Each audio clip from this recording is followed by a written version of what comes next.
Hi, this is Tutor Nick P, and this is adjective phrase 157. The adjective phrase today is off limits. Okay, so anyone screenshot, do it right now. Let's get right to it. If someone says that a certain place or area is off limits, it means it is not to be entered or used. It is restricted. If you say an activity is off limits, it means one is not allowed to do it. So that's a second use. All right, let's continue. The phrase is believed to derive from the military. It is believed to have first started in the 1880s at military academies. You know, that's where they go to like a university that trains them to be soldiers. And it applied to cadets and limited their movement and behavior. All right, let's continue. It later became more popular during the period after World War II when many U.S. troops occupied parts of Japan and Germany, and some portions of the towns were off limits to the soldiers, so they weren't allowed to go to those parts of town. And it seemed to catch on from there, and it is very deep in our society today. We often say that some place or something is off limits.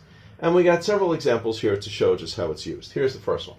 The kitchen is off limits to customers in most restaurants. Yeah, probably all. They don't want you walking in the kitchen. And to be honest, it might be dangerous. You never know. Somebody might sneak in there and put something in the food.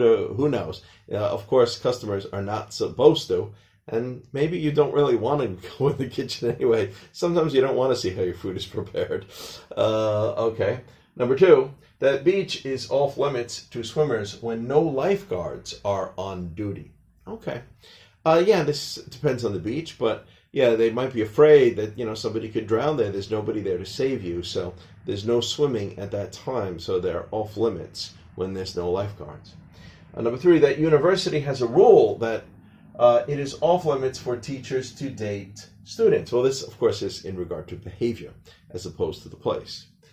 Number four, that politician will agree to an interview only if questions about a previous scandal are off limits. Yeah, sometimes politicians do this, you know. Sometimes they want, I think a long time ago I did a video on a softball question. They want easy questions. They don't want really tough questions, especially if it's a live interview. And if you ask them questions they don't want to be asked, they get very angry. They may never agree to have an interview at your news station or radio station again. So sometimes they try to make a rule like that. Certain questions are off limits. You're not allowed to ask me them. All right, number five here. The backstage area is off limits to members of the audience. Yeah, usually. Okay, anyway, I hope you got it. I hope it was clear. I hope it was very informative. Thank you for your time. Bye-bye.